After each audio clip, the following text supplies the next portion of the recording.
73 के आईन के मुताबिक आपका ये शो बहुत बहुत अच्छा जा रहा है। मेरे अजीज हम वतनों, भुट्टो का बेटा आएगा, शेर का शिकार करेगा।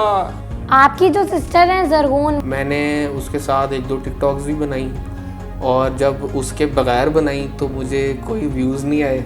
फिर मैंने डिसहार्ट होकर अकाउंट ही बंद कर दिया। तो ये क्या वजह है कि आपकी सिस्टर को लोग ज़्यादा देखते हैं और आपको नहीं? वो स्क्रीन पे शायद ज़्यादा अच्छी लगती है, मैं इतना अच्छा नहीं लगता। गाड़ी देखने के लिए आए, गाड़ी देखी तो मुझे कहते हैं टांगे दी सवारी ने केड़ी गड्डी ले ली है। स्पोर्ट्स कार थी, मैंने कहा मैं डैडी थोड़ी सी तेज़ चला लूँ। पुत्र नवी गड्डी ले लेती है, महंगी गड्डी ले लेती है, दे मज़े ले। अच्छा वो ना हमारी जो ट्रैफिक है उससे बहुत ज़्यादा घबराते थे। एनू जान दे, इत्थे रोक ले, ब्रेक मार दे। पुत्र होते कार दस के आया, माँ जी तुसी परोठा पकाओ, मैं हुणे सट लगा के आया। मेरा उन्होंने नाम रखा हुआ था कूड़। कूड़ कहते हैं बेवकूफ़ की 3rd फॉर्म को। अच्छा हमारी जो तीनों मतलब हमारी अम्मियाँ थी, उनको नहीं पसंद था कि हम अब्बू के साथ जाएं। तो अच्छा अब्बू को सर्दी बहुत ज़्यादा लगती थी, ये नसीहत करते होते थे कि पुत्र सर्दी को लो तो बदमाश को लो डरना चाहिए। कुछ लोग कहते हैं कि अमान साहब ने 2 शादियाँ की, कुछ लोग कहते हैं कि 4 शादियाँ की। एक्चुअली में उन्होंने कितनी शादियाँ की? अच्छा एक वो गए थे लंदन, तो एक उनकी फॉरेनर के साथ होती रह गई है। 4थी शादी नहीं हुई, वरना हमारी फिर एक मम्मी जो है वो लंदन से भी हुई। 4थी शादी होते होते क्यों रह गई? अच्छा 4थी शादी होते होते इसलिए रह गई क्योंकि उनका नाम कैथरीन था। अस्सलाम वालेकुम व्यूअर्स, मैं हूं मारोश खान और आप देख रहे हैं मेरा चैनल बिप्ता। आज मेरे साथ मौजूद हैं उमैर अली अमान, जो पाकिस्तान के सबसे बड़े कॉमेडियन अमान उल्लाह साहब के बेटे हैं। उमैर भाई के अंदर भी अपने वालिद जैसी भरपूर सलाहियतें मौजूद हैं। जैसे ख़ास तौर पर ये मशहूर शख्सियात की नकल उतारने में महारत रखते हैं। तो आइए इनसे बातचीत करते हैं। उमैर भाई आपका बहुत शुक्रिया। सबसे पहले तो ये बताएं कि आजकल क्या चल रहा है? सबसे पहले तो आपका बहुत शुक्रिया कि आपने मुझे अपने प्रोग्राम में बुलाया, और मैं बचपन से ही आपके प्रोग्राम में आना चाहता था। प्रोग्राम में आना ऐसे ही है जैसे मशीन में आ जाना। तो बहरहाल चल कुछ नहीं रहा, चल आजकल कोरोना रहा है और कोरोना के साथ ही सब कुछ मतलब बंद हुआ है। तो अभी फ़िलहाल कुछ नहीं चल रहा, कुछ ऐसा ख़ास नहीं चल रहा। अमान साहब चाहते थे कि आप एक्टिंग में आए? बिल्कुल अमान साहब चाहते थे। अमान साहब की हर बच्चे के साथ विश थी कि उनका कोई भी बच्चा जो है वो इस फील्ड में आए। फिर मुझे कहते थे कि तुम इस फील्ड में आओ, तो बिल्कुल कहते थे। और अब्बू मुझे ये कहते होते थे कि तुम करेक्टराइजेशन के ऊपर ज़्यादा तवज्जो दो। तुम बूढ़े बनो तो लगे भाई कोई बूढ़ा बना है। तुम कोई हीरो का करेक्टर करो, कोई विलन का करेक्टर करो तो लगे भाई कोई एक जालिम आदमी था। तो बिल्कुल अब्बू चाहते थे। सुना है कि आप लोगों की नकल बहुत अच्छी उतारते हैं, तो ये ख्याल आपको कैसे आया? मेरे एक दोस्त थे, उनका एक यूट्यूब पे चैनल था, तो है अभी भी, सॉरी है। तो उन्होंने किसी मिमिक्री आर्टिस्ट को हायर किया और एंड टाइम पे उस आर्टिस्ट ने इनकार कर दिया कि जी मैंने नहीं करना। तो मेरा वो जो दोस्त था उसने मुझे कहा कि भाई तुम करो, तुम कर सकते हो। मैंने कहा जी मैंने तो कभी मिमिक्री की नहीं, तुम कर सकते हो। तो बस आप ऐसे कह सकते हो कि मैं हादसाती तौर के ऊपर जो है वो इसमें आया हूँ। कोई इसमें मतलब मैं मिमिक्री आर्टिस्ट प्रॉपर नहीं हूँ। लेकिन मौलाना की एक्टिंग तो आपने बहुत अच्छी की, वो हमें करके दिखाएं। बिल्कुल मौलाना के ऊपर मैंने काफ़ी देर ली थी इसे करने के लिए। अच्छा चले मौलाना की मैं कर देता हूँ कि जनाब स्पीकर, 73 के आईन के मुताबिक आपका ये शो बहुत बहुत अच्छा जा रहा है। तो ये था। और एक और की थी उसकी बिलावल भुट्टो की, तो वो थी कि क्या नाम है, मेरे अजीज हम वतनों, भुट्टो का बेटा आएगा, शेर का शिकार करेगा। तो एक ये थी, और अभी तक फ़िलहाल 2 ही की हैं। तो बाकी देखें। मेरा शो है अमान ख़ास, अब्बू के नाम पे ही है। अच्छा शो का नाम भी बाद में उन्होंने चेंज कर दिया था। पहले मेहमान ख़ास था, फिर जब मुझे रखा तो फिर उन्होंने शो का नाम रख दिया जी अमान ख़ास, अब्बू के नाम। आपकी जो सिस्टर हैं जरगून, वो आपको सपोर्ट कर रही हैं एक्टिंग में?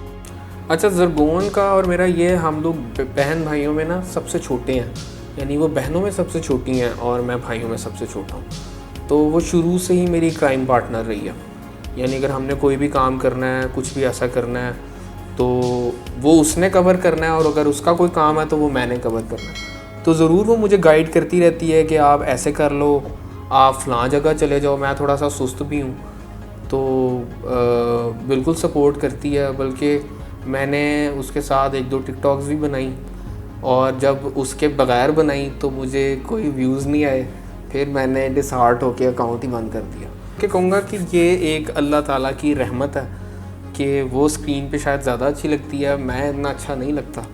और दूसरी वजह ये है कि वो अब्बू के साथ बहुत ज़्यादा अटैच थी, तो जितनी देर तक वो अब्बू के बगैर टिकटॉक्स बनाती थी वो इतनी ज़्यादा फेमस नहीं थी। तो जैसे ही उसने अब्बू के, अब मैं अब्बू को नहीं कह सकता कि जी अब्बू मैंने आपके साथ टिकटॉक बनानी है, तो वो मुझे ऊपर से लेके नीचे तक देखते कि अपनी एज देखो, मुझे क्या कह रहे हो। तो वो कहती थी तो उसके साथ बना लेते थे। तो ये वजह है उसके ज़्यादा फेमस होने की। अच्छा, जैसे ज़रगोन आपी का अपने फादर के साथ हंसी मजाक था, तो आपका भी था? नहीं, मेरा अच्छा हमारे फादर जो थे वो स्ट्रिक्ट नहीं थे, लेकिन वैसे एक रोब था कि मुझे, अच्छा मैं क्योंकि रेसिंग में था तो मेरा उन्होंने नाम रखा हुआ था कूड़। कूड़ कहते हैं बेवकूफ़ की 3rd फॉर्म को, ठीक है। तो मेरा नाम उन्होंने कूड़ रखा हुआ था। तो वो मेरे साथ थोड़े से, मतलब हर बेटे के साथ वो संजीदा आदमी थे। अच्छा, ये किसी को नहीं पता कि वो संजीदा थे, वो बहुत ज़्यादा संजीदा थे। और अब्बू का एक डर खौफ भी था। अब्बू ने, अच्छा मैं आपको एक वाक़या बताता हूँ। मैंने अब्बू से चोरी एक स्पोर्ट्स कार बाय की, और मैं वो गाड़ी 1 महीने घर नहीं लेके घुसा।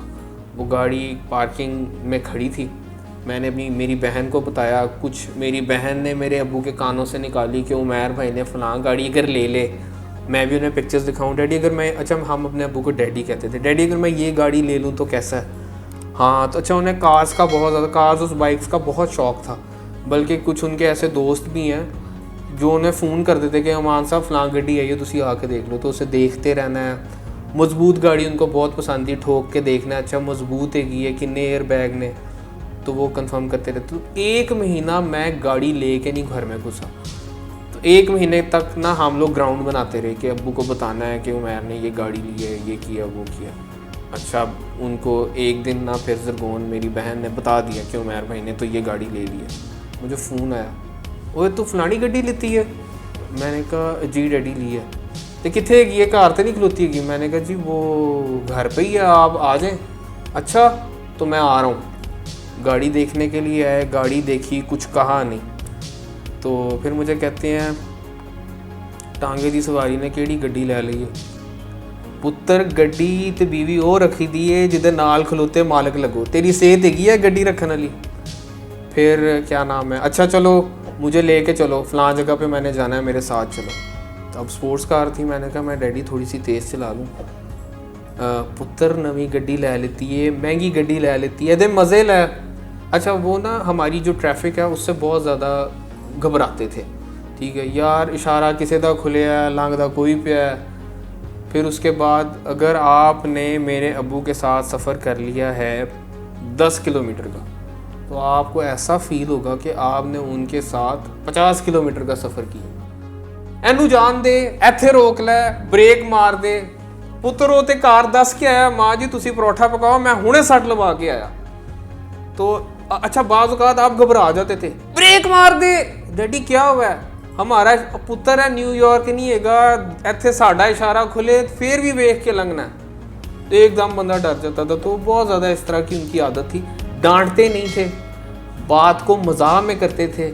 और एक और बात जो उन्होंने हमें सब बच्चों को सिखाई कि गुस्सा नहीं करना, कोई आपके साथ कुछ कर रहा है तो उसे ऑब्ज़र्व करो, उसको किसी और एंगल से देखो, अच्छा ये ऐसे है, अच्छा ऐसा करैक्टर भी होता है। फिर जब तुम कभी एक्टिंग फील्ड में जाओगे तो तुम अपने दिमाग की उस फाइलों में से फ़लाँ करैक्टर निकालोगे, अच्छा ये करैक्टर था, फिर उस करैक्टर को प्ले करोगे। तो भी इस तरह के हमें गाइडेंस करते रहते थे। बल्कि अब्बू के साथ आप अगर बैठे हुए हैं, आप चाय पी रहे हैं, तो उन्होंने चाय के ऊपर आपको काफ़ी सारी चीज़ें बता देनी, इसके ये फ़ायदे हैं, इसके ये नुकसान हैं। आप ड्राइविंग कर रहे हैं तो ड्राइविंग के ऊपर उन्होंने आपको फ़ायदे नुकसान बताते रहना। तो अब्बू की ये आदत थी। अब्बू हमारे साथ बहुत ज़्यादा फ्रेंडली थे। अमान साहब, आप लोगों के साथ घर में किस किस्म का मजाक किया करते थे? वैसे तो लड़कों के साथ तो स्ट्रिक्ट ही रहते थे। स्ट्रिक्ट से मुराद कि सीरियस रहते थे। अब्बू हमारे साथ घर में कोई मजाक नहीं करते थे। हाँ, उनका मजाक तब स्टार्ट होता था जब उनको गुस्सा आता था। मतलब आपने कोई चीज़ ख़राब कर दी है तो उन्होंने आपको डांटना नहीं है, उन्होंने आपको जुगतें लगा देनी है और साथ अच्छा जैसे पंजाबी में नहीं कहते खिजना, वो खिजते थे, लेकिन डांटना या कोई इस तरह का उनका नहीं था। मजाक हासा वो इसी तरह का करते थे। अच्छा, मैं ये बताएं कि कुछ लोग कहते हैं अमान साहब ने 2 शादियां की, कुछ लोग कहते हैं कि 4 शादियां की। एक्चुअली में उन्होंने कितनी शादियां की? अच्छा, शादियाँ उन्होंने 3 की हैं, ठीक है। एक वो गए थे लंदन, तो एक उनकी फॉरेनर के साथ होती रह गई है। तो नॉर्मली उन्होंने 3 ही शादियाँ की हैं और 3 ही बीवियाँ रही हैं। चौथी शादी होते होते क्यों रह गई? अच्छा, चौथी शादी होते होते इसलिए रह गई क्योंकि उनका नाम कैथरीन था, तो वो बीमार हो गई। दूसरी बात, मेरे बड़े भाई, जो सबसे बड़े भाई हैं अमानत भाई, वो लंदन साथ गए हुए थे। तो कुछ इस तरह, अगर वो बीमार ना होती तो मेरा ख्याल है उस दिन निकाह था, समथिंग कुछ ऐसा ही हमारे भाई हमें बताते हैं। तो बहरहाल ये हो गई। दूसरी बात, अब्बू को शादी के ऊपर बहुत जुगतें लगती होती हैं, अपने दोस्तों से लगा करती थी कि अमान साहब आज बड़े सोने लग रहे हो, किधरे 5वें ब्याह दा ते प्लान नहीं हैगा, तो या चौथे ब्याह दा प्लान तो नहीं हैगा। तो इस तरह से वो चौथी शादी नहीं हुई, वरना हमारी फिर एक मम्मी जो है वो लंदन से भी होती। उन्होंने तीनों फैमिलीज को कैसे मैनेज किया? जैसा कि मैंने आपको बताया है कि उनका मुशाहिदा बहुत ज़्यादा था, तो उनका इसमें भी मुशाहिदा बहुत ज़्यादा था। शायद उन्होंने किसी को देखा हो, बल्कि लोग मुझे कहते हैं कि आपके अब्बू की इतनी शादियां थी, हमें बताओ, हमने तो 2 की हैं, हमें नहीं समझ आ रही। तो ये बस उनका ही आर्ट था। अच्छा, उन्होंने बच्चों को साथ रखा है, मतलब वाइफ से ज़्यादा मेरा ख्याल है उन्होंने बच्चों को टाइम दिया। यानी कि अगर हमने, अच्छा मैं आपको वाक़या बताता हूँ, अगर अब्बू को शौक़ था कि अब्बू के सब बच्चों को स्विमिंग आनी चाहिए। अब्बू ने तकरीबन 40 साल, मैंने नहीं अब्बू को देखा, जब से मैंने होश संभाली है तब से मैंने उन्हें स्विमिंग पे जाते देखा है, सर्दियों को छोड़ के। तो अच्छा, अब्बू को सर्दी बहुत ज़्यादा लगती थी और अब्बू जो हैं वो 3-3, 4-4 जैकेट्स पहनते थे और ये नसीहत करते होते थे कि पुत्र सर्दी को तो बदमाश को डरना चाहिए। खैर, तो अब्बू ने सब बच्चों को जो है वो स्विमिंग के ऊपर, हमें वो क्या कहते हैं, एक बॉन्डिंग बनाई हमारी। यानी 14 हम बहन भाई हैं, ठीक है, तो 14 बहन भाइयों की स्विमिंग के ऊपर काफ़ी ज़्यादा बॉन्डिंग बनी। फिर स्विमिंग के बाद हम लोग जो हैं उधर ही पकड़न पकड़ाई खेल रहे हैं, छुपन छुपाई खेल रहे हैं। फिर वहाँ से ही सीधा हम लोग थिएटर चले जाते थे, ठीक है। अब्बू हमें साथ रखते थे, ठीक है।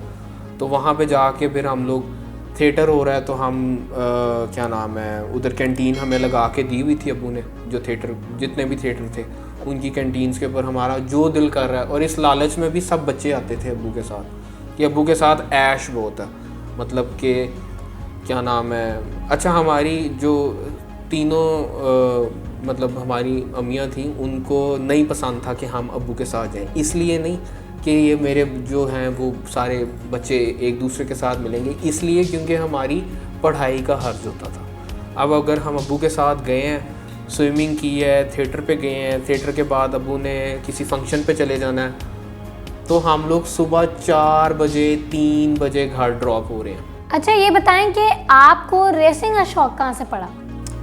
रेसिंग का शौक़ देखें, ये हर बच्चे में होता है। जब भी वो मूवीज़ देखता है या कार्स को देखता है, तो आप उस, ये एक इंटरेस्टिंग चीज़ है, तो बचपन से पढ़ा।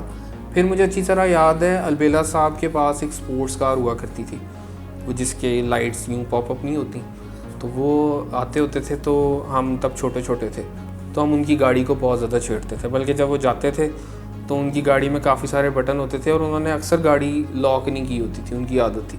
तो हम आते थे, वो जब स्टार्ट करते थे कभी वाइपर चल पड़ा है, कभी लाइट्स ऑन हो गई हैं, कभी कुछ हो गया। तो खैर वहाँ से कार रेसिंग का शौक़ पड़ा। और अब्बू को मैंने नहीं बताया क्योंकि अब्बू जो हैं वो थोड़े इससे डरते थे कि ये एक डेंजरस काम है, नो डाउट डेंजरस काम है। लेकिन अगर आप, मैंने तो इसे प्रॉपर सेफ़ इन्वायरमेंट में किया, प्रॉपर किट के साथ किया, प्रॉपर सेफ्टी गियर्स के साथ किया। फिर मैंने इसकी बाकायदा तालीम ली स्कूल से। इस पाकिस्तान में तो अब नहीं है, लेकिन उस वक़्त था, अब बंद हो गया रेसिंग स्कूल पाकिस्तान। उसका नाम ही पाकिस्तान रेसिंग स्कूल था, जहाँ हमें बताते थे सेफ्टी के बारे में, ड्राइविंग के बारे में। कोई रेस कराची हो रही है तो जी मैं बाई एयर जा रहा हूँ, अब्बू को नहीं पता, बाई एयर जा रहा हूँ, उधर ही गेस्ट हाउस में रह रहा हूँ। एक दिन रेस की, रात को दूसरी फ़्लाइट से घर वापस आ गया, अब्बू को पता ही नहीं कि उमैर किधर गया है किधर नहीं। बाकी जो टाइम होता था वो अम्मी संभाल लेती थी कि वो फ़लाँ जगह है तो ये है। तो इस तरह से मोटर स्पोर्ट्स में आया। लेकिन फिर उसके ऊपर थोड़ा सा जवाल आया, कार रेसिंग जो है वो बंद हो गई। फिर मैंने कहा जी अब तो जाहिर सी बात है, एक नशा, छोटी सी एज थी, उसमें क्या नाम है, नशा एक लग गया था कि भाई इसमें तो बड़ी इज़्ज़त मिल रही है, बड़े बड़े लोग मिल रहे हैं, तो अब क्या करूँ। तो उस वक़्त फिर बाइक रेसिंग हो रही थी, फिर मैं बाइक रेसिंग में गया। अब जब मैं बाइक रेसिंग में गया, फिर 2015 में अब्बू को उनके चैनल्स के कोलीग जो वहाँ पे कवरेज करने आते थे, उन्होंने बता दिया, मान साहब तुहाडा पुत्र तो उत्थे ऐ कर रहा सी या वो जितया, तुहानू नहीं पता तुहाडा। अच्छा, वो उल्टा मुबारकबाद दे रहे हैं, बड़ी बड़ी मुबारक होवे तुहाडा पुत्र जिहड़ा वो नेशनल चैंपियन बने हैं फलां दे। तो वो एकदम शॉक्ड हो रहे हैं कि कौन सा मेरा बेटा उधर जो जीत गया है और ये हुआ। फिर इन्वेस्टिगेट हुआ और पता चला जी अच्छा उमैर साहब ये कर रहे हैं। तो पहले तो उन्होंने काफ़ी डांटा, फिर उसके बाद उन्होंने जब देखा, मैंने उन्हें बताया नहीं ये ऐसे सेफ़ इन्वायरमेंट में होता है, ये प्रॉपर सेफ्टी गेयर्स के साथ होता है, ऐसे होता है वैसे होता है। फिर अब्बू की एक अच्छी आदत थी, अब्बू कहते थे कि आप वो काम करो जिसमें आपको मज़ा आता है, उसे अपना प्रोफेशन बनाओ। थोपी नहीं है, जैसे होता है ना, तुमने डॉक्टर बनना है, तुमने इंजीनियर बनना है या तुमने ये बनना है। अब्बू ने कभी ये नहीं कहा, अब्बू ने हमेशा ये कहा कि जिस चीज़ का शौक़ है उस चीज़ को प्रोफेशन बनाओ, उसमें जाओ। तो अब्बू ने फिर कहा ठीक है तुम ये करो। उमैर भाई थैंक यू वेरी मच, आपसे मिलकर बहुत अच्छा लगा। मुझे भी आपसे मिलके बहुत अच्छा लगा, बल्कि आपका बहुत शुक्रिया। मुझे तो घर में कोई दूसरी दफ़ा सालन नहीं देता, आपने मुझे अपने शो में बुला लिया, तो बहुत शुक्रिया आपकी इस मेहमान नवाजिश के लिए। और मैं दुआ करता हूँ कि अल्लाह ताला आपको पाकिस्तान के बड़े जो हैं वो एंकर्स में शामिल करें। आप आने वाले वक्त की, मैं कहता हूँ, वसीम बदामी है। आप आने वाले वक्त की क्या नाम है, सुहेल वड़ाइच हैं। बस उनकी तरह बोलना नहीं आपने। Thank you so much.